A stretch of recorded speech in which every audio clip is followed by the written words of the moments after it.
여러분, 어떤 교회가 주님의 교회일까요?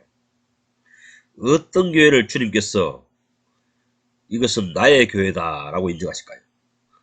세상엔 교회 종류가 이렇게도 많은데, 도시엔 교회 종탑이 저렇게도 많은데, 어느 교회가 주님께서 나의 몸된 교회로 인정하시는 교회일까요? 또한 현대에 가난한 교인들이 이렇게 많이 생겨나는 이유가 무엇입니까? 그것은 교회가 주님의 몸인 줄 알고 가보았더니 마음이 상해서 그렇습니다. 교회에 가서 주님을 섬겨보려고 하였더니 인간성을 가진 인간들만 가득 차 있어서 실망감이 커서 그렇습니다.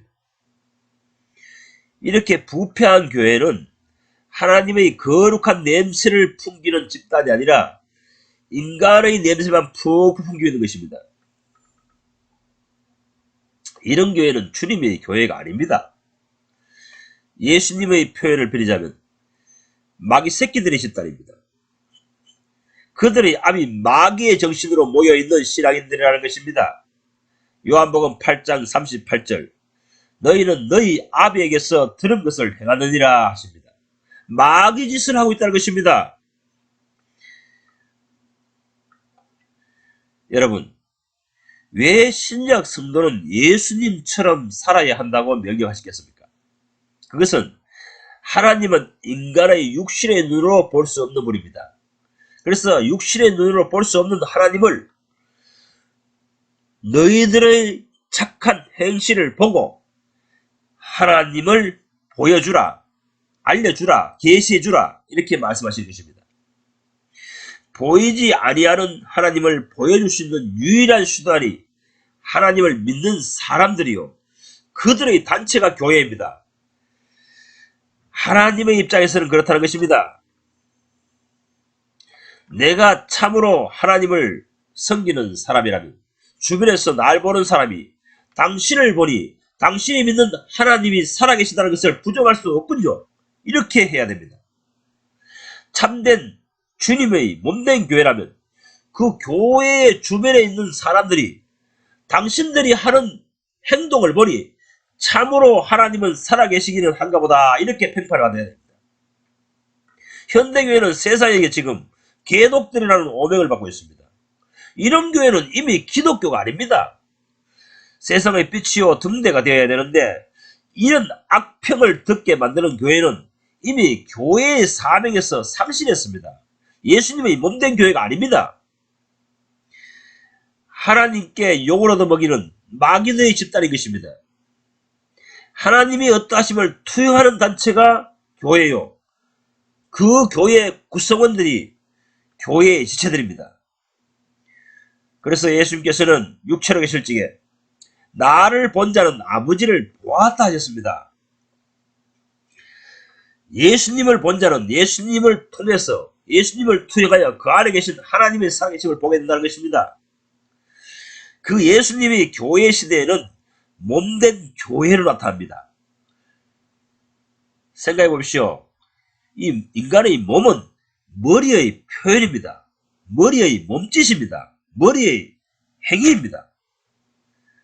이렇게 참된 예수님의 교회라면 하나님을 투영합니다.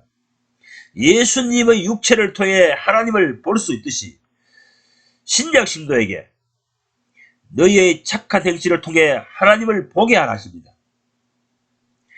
교인들 때문에 상처받아 그 교회를 떠나는 그런 현상은 이미 그 공동체는 예수님의 몸된 교회의 역할을 상실한 것입니다.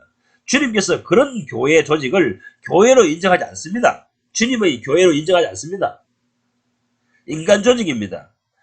인간들의 사상으로 뭉쳐진 종교 집단인 것입니다. 교인들의 공동체를 투영하여 살아계신 하나님을 볼 수 없다면 그 교회는 이미 교회의 사명, 교회의 목적, 교회의 역할을 상실한 교회 모임인 것입니다. 이 사실을 에베소서 2장 7절은 보여줍니다. 교회를 통해 오는 여러 시대에 하나님 자신을 나타내려 하심이라 합니다. 여기서 나타내시려 한다는 말은 원문 성경에 엔데이 제타입니다. 그 뜻은 하나님 당신 자신이 그 교회 회중 안에서 모습을 드러내신다 이런 뜻입니다. 하나님 자신이 어떠함을 당신이 인정하시는 교회 속에서 나타난다는 것입니다. 당신 자신의 모습을 드러낸다는 것입니다. 하나님의 어떠하심을 참으로 체험하고 경험할 수 있는 곳, 그것이 주님의 몸된 교회입니다.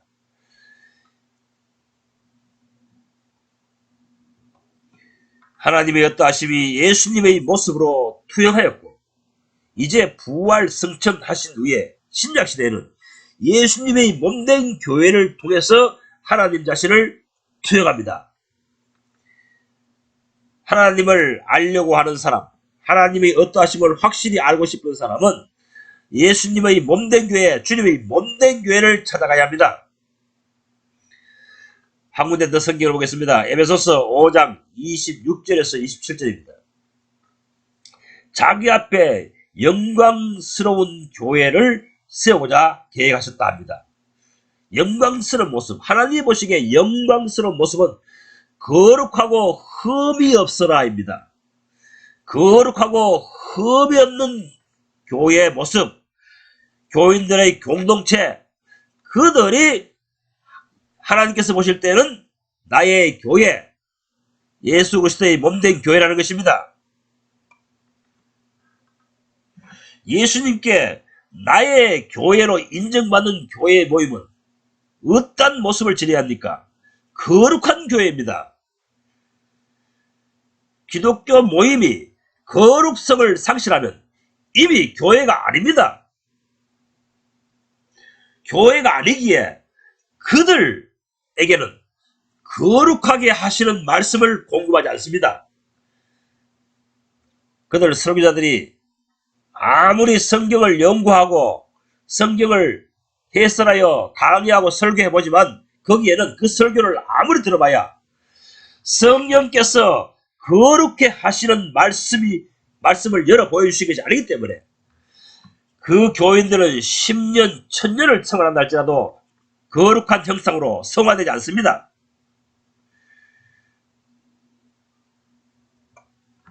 이 에베소서 5장 26절, 7절을 자세히 읽어보십시오. 하나님이 기뻐하시는 것은 거룩하고 흠이 없는 교회인데 그 교인들을 일으키기 위해서 레마의 말씀으로 그들을 씻어 거룩하게 하신다 하십니다. 그런 교회에다가 성령으로 거룩해야 되는 비결을 공급하신다는 것입니다.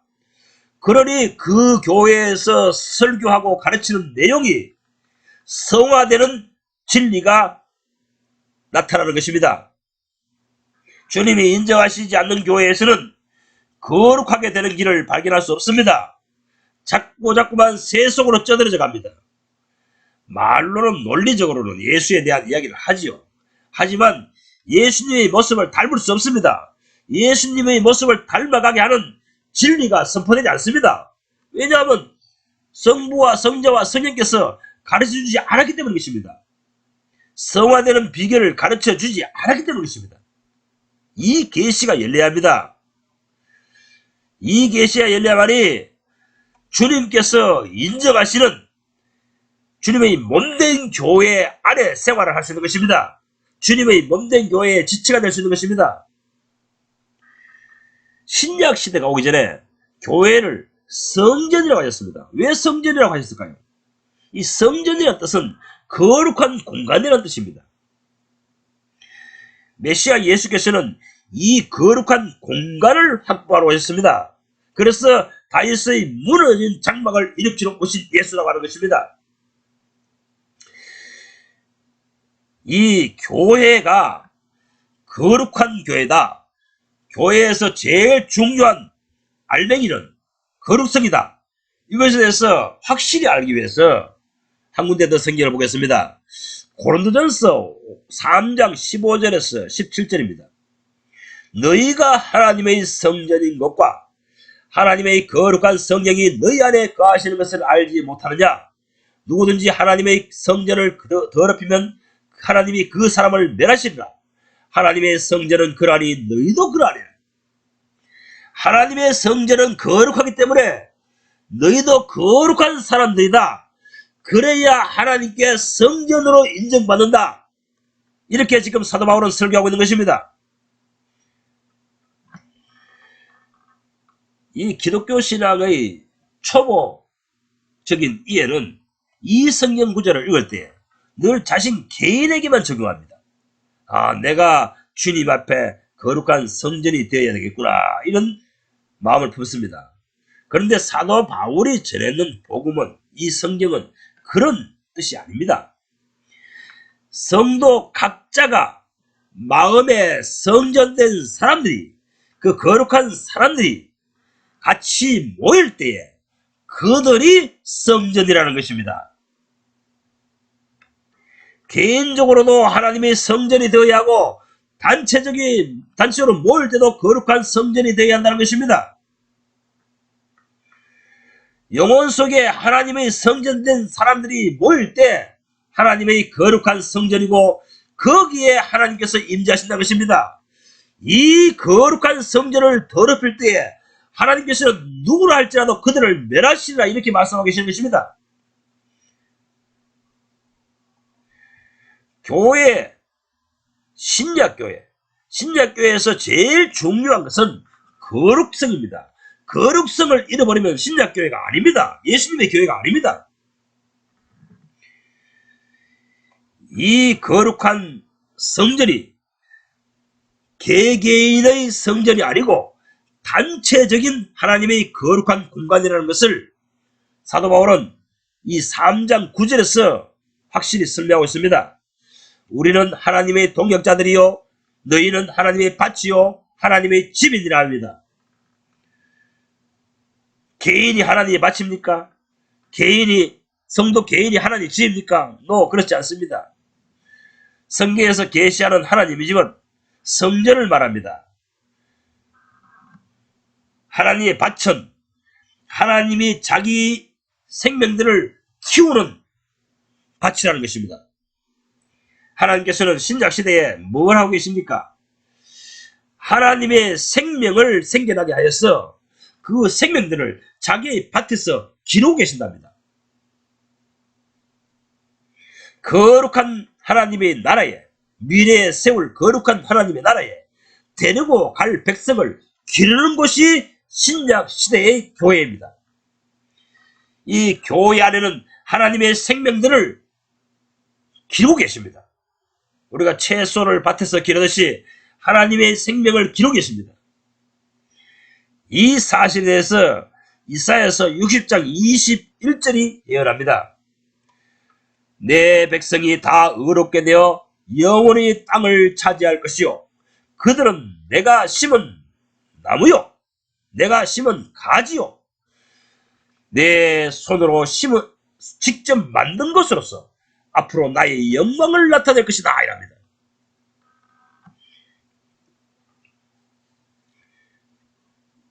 하나님께서 앞으로 새로 지으신 하나님의 나라에 데려갈 영혼들을 불러 의롭게 만드시고 다시 그 영원한 나라를 상속받기에 합당한 하나님의 사람들로 재창조하여 거기에 데려가시겠다는 것입니다. 그들은 내가 심은 생명나무다 하십니다. 이 생명의 나무, 하나님께서 거듭나게 하사 심으신 생명나무를 계속 따듬고 계속 가꾸십니다. 그래서 하나님 나라에 데려다 놓기에 합당한 사람으로 만드십니다.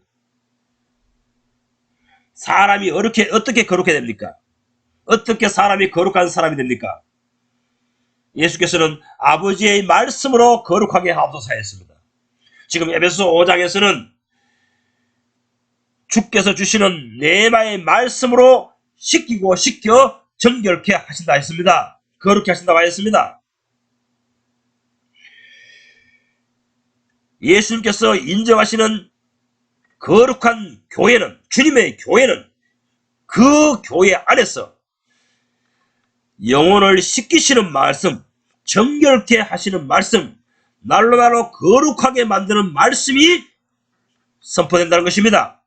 성령으로 설교자의 입을 통해서 그런 말씀이 토해내고 있다는 것입니다. 그 말씀을 공급받아서 그 말씀으로 인해서 사람들은 날로 날로 성화됩니다. 거룩한 사람이 됩니다. 천국에 데려다 놓기에 합당한 사람이 되어버린다는 것입니다. 그래서 거룩함이 없이는 주를 만나뵐 수 없을 것이다 했던 것입니다. 하나님의 나라는 거룩한 나라입니다. 생각해 보십시오. 만약 거룩한 하나님의 나라라는 환경에 그 속성이 거룩하지 못한 사람, 그런 사람을 거기 데려다 놓았다 손 치더라도 그 거룩한 환경에서 견디지를 못합니다. 배겨내지를 못합니다. 그래서 스가랴서 14장 마지막 절에 말씀하시기를 그날에는 만군의 여호와의 성전에 가난한 사람이 다시 있지 아니하리라 합니다. 가난한 사람은 무엇을 의미합니까? 세속적 정신으로 살고 있는 사람을 말합니다. 세상 사람을 말하는 것입니다. 그런 세속에 찌들어 있는 정신을 가진 기독교인들은 하나님의 나라에 들어갈 수 없습니다. 다시는 그 거룩한 나라 하나님의 성전에 그런 사람은 거들지 못한다고 말씀하셨습니다. 거룩한 속성으로 변화되지 않는 사람은 그 한 영혼 때문에 미꾸라지 한 마리가 온 밭을 다 어지럽혀 놓듯이 하나님의 거룩한 나라를 더럽혀 놓기 때문에 거룩한 사람으로, 거룩한 정신으로, 거룩한 생각으로 변화되지 않는 사람은 하나님께서 거기에 데려가지 않습니다. 절대 데려가지 않습니다. 이런 사람을 키우는 일, 그 일을 하는 하나님, 그 하나님의 동역자가 나 바울이다. 우리는 하나님의 동역자다. 이렇게 말하고 있는 것입니다. 우리는 이 일을 하시는 하나님의 동역자요. 너희는 하나님의 밭이라. 이렇게 말하고 있는 것입니다. 하나님의 나라에 데려놓기에 합당한 사람으로 기르시는 하나님의 밭이 너희들이다. 이렇게 말씀하고 계신 것입니다. 신약교회는 하나님의 집이요, 하나님의 성전이요, 하나님의 밭이라는 것입니다.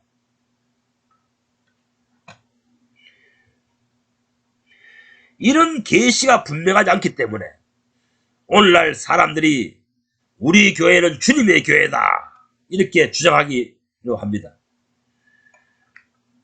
개신교회 각 교파마다 교회마다 우리가 신약교회, 신약교회다, 우리가 바른교회다, 우리가 건강한 교회다 라고 주장합니다. 하나님께서 보실 때 신약교회, 내 교회는 거룩한 교회입니다. 거기에는 거룩한 사람들이 모여 있습니다. 왜 그 사람들이 거룩한 사람이 될 수 있냐면은 하나님께서 진리의 말씀, 아버지의 말씀으로 거룩해 되도록끔 이끌어가고 계시기 때문입니다. 그래서 거룩해 되는 말씀이 공급되지 않는 교회, 그 레마의 말씀이 공급되지 않는 교회는 예수님께서 이미 버리신 교회입니다. 예수님이 떠난 교회입니다. 오늘날 독립침례교회들은 우리들이 신자교회다라고 주장하죠. 또 그리스도 교회는 그리스도 교회 나름대로, 형제교회는 형제교회 나름대로 우리가 그리스도의 몸된 교회라고 주장하죠. 그것은 자기들의 주장입니다. 자기들의 관점입니다. 자기들은 이러이러한 근거를 가지고 우리가 신약교회와 똑같다, 초대교회와 똑같다, 신약 성경에 기록한 교회가 똑같다 하지만은 예수님께서는 신약 성경에서 교회가 교회되기에 가장 중요한 요소는 거룩성입니다. 거룩성에 있어 가지고 결여된 교회는, 그 공동체는 주님께서 버리신 교회입니다. 촛대를 옮기신 교회입니다. 이 사실을 확실히 깨달는 것입니다. 저도 몇십 년 동안에 이런 그릇된 주장을 하는 사람들, 개혁교회, 침례교회, 형제교회, 그리스도교회, 이런 사람들이 우리가 이러이러하기 때문에 우리가 주님의 교회다, 몸된 교회라고 주장하는 그런 말에 속아서 몇십 년의 세월을 낭비해버렸습니다. 나중에 주님께서 성령으로 빛을 비추사 알고 보니 주님의 교회는 제일 중요한 요소가, 핵심 요소가 거룩성이라는 것입니다. 거룩성을 잃어버릴 때 그 교회는 주님의 교회가 아니라는 것입니다. 너희는 저에게서 나와서 따라 있으라. 더러운 자들과 분리되어 따로 있으라. 부정한 것을 접촉하지 말라. 그러면 내가 너희 아버지가 되어주고 너희 하나님이 되어주리라. 이렇게 말씀하시는 것입니다. 오늘 본문의 고린도전서 3장 17절은 누구든지 하나님의 성전을 더럽히면 하나님이 그 사람을 멸하시리라. 이렇게 경고하고 있는 것입니다. 하나님이 성전을 더럽히면 내가 그 사람을 반드시 멸하시리라. 왜 이렇게 경고하십니까? 신약 교회의 제일 중요한 요소가, 중요시 여기야 할 미덕이 거룩성이기 때문인 것입니다. 하나님의 성전처럼 거룩한 상태를 보존하지 못하는 공동체는 이미 주님께 버림받은 교회입니다. 하나님께 버림받은 교회입니다. 그런 교회에서는 성도들 각자가 거룩하게 되는 말씀이 공급되지 않습니다. 그런 교회에 몇십 년, 몇백 년 다녀보십시오. 천국에 들어가기에 합당한 거룩한 사람으로 변화될 수 있는가? 예수님의 모습으로 변화될 수 있는가? 변화될 수 없습니다. 물론 이론은 배울 수 있겠죠. 예수님은 이런 분이고 바울은 이렇게 살았고 이런 이론적이고 논리적인 이야기는 들을 수 있겠죠. 그러나 그런 설교를 평생 들어봐야 내가 변화되지 않습니다. 머릿속에 예수에 관한 이론만 가득한 예수행위가 될 뿐인 것입니다. 주님께 계시를 보여달라고 간구해야 됩니다. 주여, 내가 왜 변화되지 않는지, 내가 왜 성화되지 않는지, 내가 왜 주님 보시기에 합당한 영적 상태를 가질 수 없는지 주님께 간구해야 됩니다. 부르셔야 됩니다.